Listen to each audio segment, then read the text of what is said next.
సర్వోన్నతుడును సర్వశక్తిమంతుడును జీవాధిపతి అయిన యేసుక్రీస్తు పరిశుద్ధ నామమున ఈ ఉదయకాల శుభములు మీకు తెలియజేస్తున్నాను. ఇది నా దేవుని యొక్క వాక్య ధ్యానము. ఆపత్కాలమందు యెహోవా ఉత్తరమిచ్చును. 20వ కీర్తన మొదటి వచనము. అవును ప్రియులారా, ఈ లోకములో ఉన్నటువంటి ఎవరైనా మన సొంత రక్త సంబంధులైన బంధుమిత్రులైనా స్నేహితులైనా నీవు అడిగినప్పుడు వారు దానికి జవాబు ఇవ్వగలుగుతారో లేదో కానీ మన దేవుడైనటువంటి యెహోవా మాత్రము తప్పనిసరిగా మనకి జవాబు దయచేస్తాడు అని దావీదు భక్తుడు అంటున్నాడు. ఎందుకని ఈ మాటలు అంటున్నాడంటే, దావీదు భక్తుడు తన యొక్క సైన్యం మీద ఆధారపడలేదు, కానీ ఎప్పుడైనా ఆపద కలిగినా ఏదైనా అవసరత వచ్చినా ప్రభువు మీద ఆధారపడి ప్రభువుకి మొర్రపెట్టి దానికి జవాబు పొందుకున్నాడు కాబట్టే ఈ మాటలు చెప్పగలుగుతున్నాడు ప్రియులారా. అలాగే మనము 2వ దినవృత్తాంతముల గ్రంథమును గనక గమనించినప్పుడు అక్కడ 20వ అధ్యాయంలో యెహోషాపాతు అనేటువంటి ఒక రాజు కనపడుతున్నాడు. యూదా జనులను పరిపాలిస్తున్నటువంటి రాజు. ఆ రాజు మీదకి యుద్ధానికి ఆ చుట్టుపక్కల ఉన్నటువంటి మోయాబీయులు కానివ్వండి, అమోనీయులు కానివ్వండి, మెయోనీయులు వీరందరూ కూడా యెహోషాపాతు మీదకి ఒక గొప్ప సైన్యంగా వచ్చినప్పుడు యెహోషాపాతుకు ఏం చేయాలో అర్థం కానటువంటి స్థితిలో ఉన్నాడు. అందుకనే యెహోషాపాతు అంటున్నటువంటి మాట ఏంటంటే, తన చుట్టుపక్కల ఉన్నటువంటి మిగతా రాజులను కానీ వేరే వాళ్ళని కానీ సహాయం కొరకు వారి యుద్ధకు పరిగెత్తలేదు, కానీ అందుకు యెహోషాపాతు భయపడి యెహోవా యుద్ధ విచారించుటకు మనస్సు నిలుపుకొని యూదా అంతటా ఉపవాస దినము ఆచరింపవాలని వేడుకొనిరి.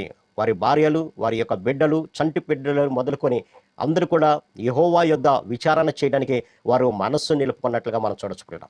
వారు సహాయం కొరకు మనుషుల వైపు చూడలేదు, కానీ ప్రభువా నీవే మాకు సహాయము చెయ్యి అని అక్కడ అడుగుతున్నట్లుగా మనం గమనించవచ్చు. అందుకనే ఇక్కడ 12వ వచనంలో కనుక మనం గమనించినప్పుడు, మా దేవా నీవు వారికి తీర్పు తీర్చవా, మా మీదికి వచ్చు ఈ గొప్ప సైన్యముతో యుద్ధము చేయుటకు మాకు శక్తి చాలదు, ఏమి చేయుటకునో మాకు తోచదు, నీవే మాకు దిక్కు అని ప్రార్థన చేశాను. యోధా వారందరూ తమ శిష్యులతోనూ భార్యలతోనూ పిల్లలతోనూ యెహోవా సన్నిధిని నిలబడిరే. ఎంత గొప్ప విశ్వాసము దేవుని మీద ఉంచాడో మనం గమనించవచ్చు. కాబట్టి ఆపద వచ్చింది, చుట్టుపక్కల ఉన్నటువంటి విస్తారమైనటువంటి సైన్యము నా మీదకి వస్తున్నారు, కాబట్టి నాకు ఏం చేయాలో అర్థం కానటువంటి పరిస్థితుల్లో మేము ఉన్నామయ్యా, నీవే మాకు దిక్కు, నీవు తప్ప మాకు దిక్కెవరు లేరు.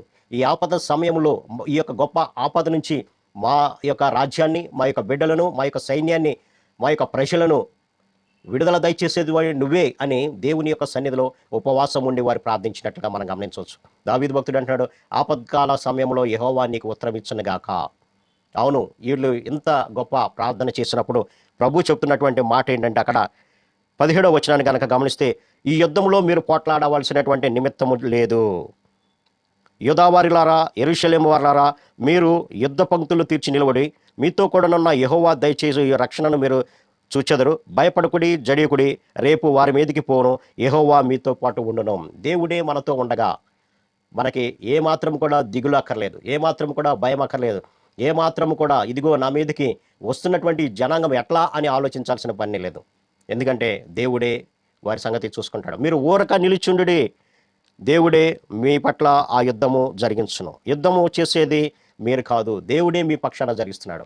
అవును పిల్లరా, చాలా గొప్ప విజయాన్ని ఆ తర్వాత ప్రభు వీరందరూ కూడా దేవుణ్ణి మహిమపరుస్తూ బోరలు ఊదుతూ దేవుని స్తుతిస్తూ అక్కడికి వెళుతున్నప్పుడు మాటుగాండ్రని పెట్టినటువంటి వారందరినీ కూడా చంపివేయడం, తర్వాత వాళ్ళంతటా వారే చంపుకొని ఉండటము, తర్వాత వీరు అక్కడికి వెళ్ళి చూసినప్పుడు 3 రోజులకు సరిపడినటువంటి ఆస్తి, బంగారం కానివ్వండి, ధనము కానివ్వండి, వెండి కానీ విస్తారంగా వీరు దోచుకొని అక్కడి నుంచి ఒక గొప్ప సంతోషంతో వారు బయలుదేరి వచ్చినట్లుగా మనం గమనించుకుంటారా.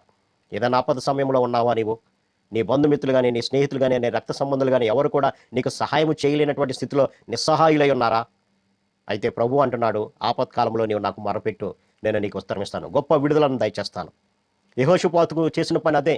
ఎంత గొప్ప సైన్యాన్ని జయించడానికి నాకు శక్తి చాలదయ్యా, నీవే మాకు దిక్కు, నీవే చెయ్యన్నప్పుడు ప్రభువు వీరు యుద్ధము చేయకుండానే అద్భుతమైనటువంటి రీతిలో వారికి విజయాన్ని అనుగ్రహించాడు. విజయాన్ని మాత్రమే కాదు, కానీ గొప్ప సంపదను కూడా వారికి ఇచ్చినట్లుగా మనం గమనించవచ్చు. మనము కూడా అంతే, చిన్న చిన్న విషయాలకే భయపడిపోతూ నా మీదకి గొప్ప ఆపద వస్తుంది, ఏం చేయాలో అర్థం కానటువంటి స్థితిలో చాలామంది ఆత్మహత్యలు చేసుకునేటువంటి స్థితిలో ఉంటున్నారు. కానీ ఒక్కసారి ప్రభు వైపు చూచి, ప్రభువా ఈ యొక్క ఆపద నాకు కలిగి ఉంది, ఈ ఆపత్కాలంలో సహాయం చేసేవాడు నీవని నేను వాక్యాన్ని విన్నానయ్యా, ఆ వాక్య ప్రకారం నా జీవితాన్ని కూడా ఈ ఆపద సమయంలో గట్టెక్కించవా అని మనస్ఫూర్తిగా ప్రార్థన చేసినప్పుడు, యథార్థమైనటువంటి హృదయంతో ప్రార్థన చేసినప్పుడు దేవుడు గొప్ప విజయాన్ని ఆపదల మీద నుంచి మనకిస్తాడు. కాబట్టి ఇదిన్న వాక్య ధ్యానం ద్వారా మనం కూడా ప్రభువుకి మొరపెట్టేవారిగా ఉందాం. గొప్ప విజయంతో పాటు దేవుడు ఇచ్చేటువంటి ఆశీర్వాదాలు కూడా పొందుకుందాం. అట్టి కృపా పరిశుద్ధాత్మ దేవుడు మనందరూ దయచేయను గాక. ఆమేన్. ప్రార్థన. సర్వశక్తుడా ప్రేమ గల మా తండ్రి, మీరు ఇచ్చినటువంటి కొద్ది మాటలను బట్టి మీకు వందనాలు తండ్రి. చాలామంది వారి యొక్క ఆపద సమయంలో ఏం చేయాలో తెలియనటువంటి స్థితిలో వారి యొక్క ప్రాణాలను ముగించుకుంటున్నారు ప్రభా. కానీ మాకు విడుదల దయచేసేటువంటి దేవుడు ఉన్నటువంటి సత్యాన్ని వారు గమనించి మీ వైపు చూచిన ఆయన ఈ ఆపదల నుంచి గట్టే భాగ్యం ప్రతిబిడ్డకు దయచేయమని యేసు నామమున అడిగి పెట్టుకొచ్చున్నాం తండ్రి. ఆమేన్. God bless.